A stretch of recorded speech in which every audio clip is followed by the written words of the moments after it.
Professor Velk'tar stood at the podium, his three eyes gleaming with absolute certainty as he addressed the Galactic Academy's most prestigious biology symposium.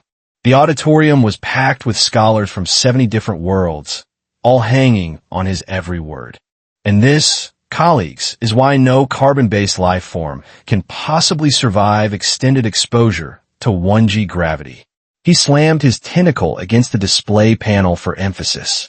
The crushing weight would collapse their skeletal structure within days, maybe hours. It is simply impossible. Scattered applause rippled through the crowd. Velk'tar basked in it, his skin shifting to a pleased shade of purple. That's when the door at the back of the hall creaked open. A figure walked in. Walked.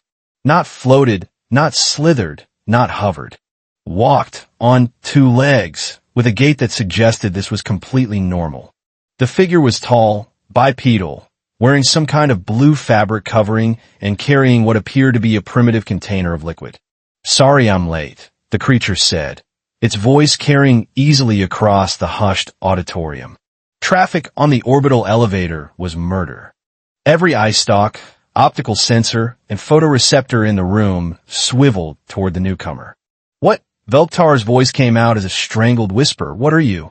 The creature smiled, revealing flat teeth that somehow looked more threatening than fangs. "Oh, me? Name's Marcus Webb. I'm the new human exchange student." He took a sip from his container. "Did I miss anything important?" Velk'tar's primary heart skipped several beats. "Human? As in from Earth? The planet with 1G surface gravity?" "That's the one." Marcus made his way down the aisle, each step producing a small thud that made several nearby students flinch. "Nice place you got here, though I've got to say, the gravity feels a bit light. I keep wanting to bounce everywhere like I'm on the moon." The professor's skin had gone from purple to a sickly gray. "This is a 0.8G environment. We had to specially engineer this chamber to accommodate species from high-gravity worlds. And you're telling me it feels light?" "Yeah, bit weird, actually." Marcus reached an empty seat and dropped into it with casual ease. The chair groaned under the impact. "So, what were you saying about 1G being unsurvivable?" Velk'tar's mouth opened and closed several times. Around the auditorium, students were frantically checking their data pads, pulling up information about Earth. The sounds of shocked gasps, startled clicks, and one student fainting echoed through the space. But the calculations," Velk'tar sputtered, pulling up his presentation again. "Look, the compressive force on internal organs, the stress on cardiovascular systems, the energy expenditure required just to remain upright. No biological organism could sustain that." Marcus scratched his head. "Huh. Well, hate to break it to you, Professor, but I've been doing it my whole life. 23 years and counting. Impossible." And yet, Marcus stood up and several students in the front row scrambled backward. "Here I am. Not crushed. Actually feeling pretty good. Thanks for asking." A brave student from the third row raised a trembling appendage. But how? Your bones should be pulverized. Your muscles should be torn. Your circulatory system should have collapsed." Marcus grinned, and there was something predatory in it that made the entire room uncomfortable. "Oh, our bones? They're reinforced with calcium and collagen matrices. Our muscles? Packed with fast twitch and slow twitch fibers designed for explosive power and endurance. Our hearts? They pump blood so efficiently that we can run for hours without stopping. Some of us run marathons for fun." "For fun?" Another student looked horrified. "You torture yourselves voluntarily?" "We call it exercise," Marcus said cheerfully. "Some humans climb mountains that reach into the stratosphere. Others swim in oceans with predators that could swallow them whole. A few even jump out of perfectly good aircraft with nothing but a fabric parachute." The auditorium had gone completely silent except for the sound of Velk'tar's rapid breathing. "Oh, and Professor?" Marcus added, his smile widening. "You mentioned energy expenditure?" "Yeah, we solved that problem too. We're endurance predators. Back on Earth, our ancestors used to hunt prey by literally chasing them until they died of exhaustion. We might not be the fastest, but we never, ever stop coming. Velk'tar sat down heavily, his legs no longer supporting him. So, Marcus said, pulling out a datapad of his own, "Shall we continue the lecture, or would you like me to demonstrate some jumping jacks?" Fair warning, though, last time I did that in low gravity, I accidentally put my head through a ceiling panel. 3 days had passed since Marcus Webb had casually demolished Professor Velk'tar's life's work, and the Galactic Academy was still reeling. The human had become something between a celebrity and a walking nightmare, depending on who you asked. Right now, he was in the combat training facility, and word had spread fast. The observation deck was crammed with students from at least 40 species, all pressing against the reinforced glass to watch.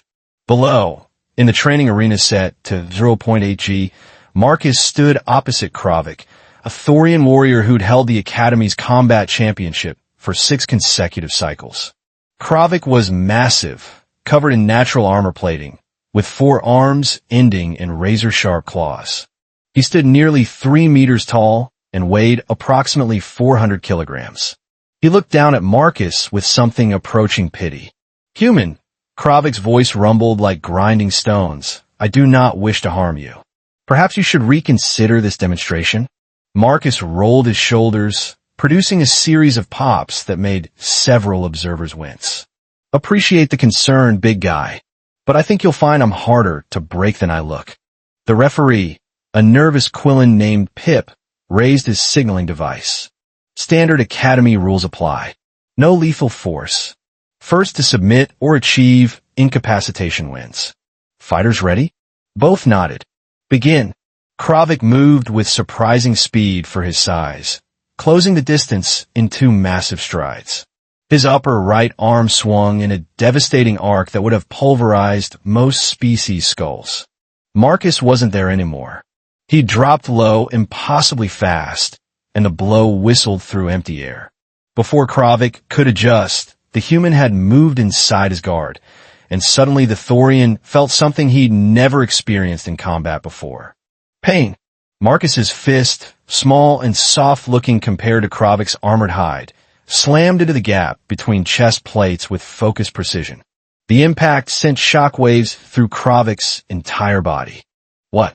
Kravik staggered back, all 4 arms clutching at his chest.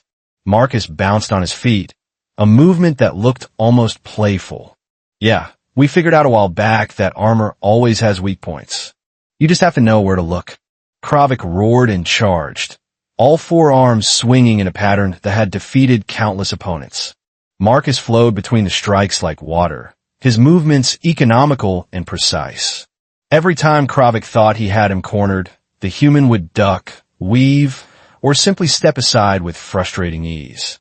"Stop moving," Kravik bellowed. "That's generally not how fighting works."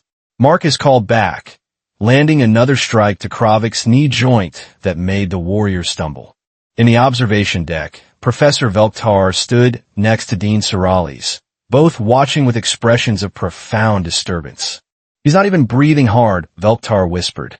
"Kravik has been fighting for 3 minutes at full intensity, and the human isn't even breathing hard. Look at his eyes," Dean Sorales added quietly. "He's analyzing every movement Kravik makes, every tell, every pattern. He's learning while he fights." Below, Kravik had finally had enough. He activated his species' natural ability, his armor plates glowing with bioelectric energy that would stun anything that touched him. Marcus saw it coming. Of course he did. Instead of backing away, he did something that made every observer question reality itself. He stepped forward and grabbed 2 of Kravik's electrified arms. The shock should have knocked him unconscious instantly. Instead, Marcus gritted his teeth, muscles standing out like cables under his skin, and held on. Fun fact, he grunted through clenched teeth. Humans survive being apex predators on a planet where everything was trying to kill us. You know what that teaches you? Pain tolerance. With a twist of his hips and a technique that looked impossibly smooth, Marcus used Kravik's own weight and momentum against him. In the lower gravity, the throw was spectacular. The massive Thorian warrior went airborne, flipping completely over, and crashed on his back with a boom that shook the entire facility. Marcus stood over him, offering a hand. Good match. You almost had me twice there. Kravik, lying on his back and staring at the ceiling, began to laugh. It started as a rumble and built into a full-bodied roar of mirth. Almost. Human, you were never in danger. You were teaching me, weren't you? Marcus's grin was sheepish. Maybe a little. Your upper left guard drops when you commit to a right side strike. Easy fix. Kravik took the offered hand and let Marcus help him up, which caused another wave of shocked murmurs from the crowd. The human had just pulled 400 kilograms of armored warrior to his feet like it was nothing. Professor Velk'tar turned to Dean Sorales, his skin now a pale shade of resigned acceptance.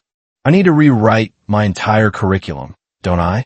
That would be wise, the dean agreed. Though I suspect young Marcus there would be happy to guest lecture. Down in the arena, Marcus was now surrounded by excited students, all asking questions at once. How do humans get so strong? What was their training regimen?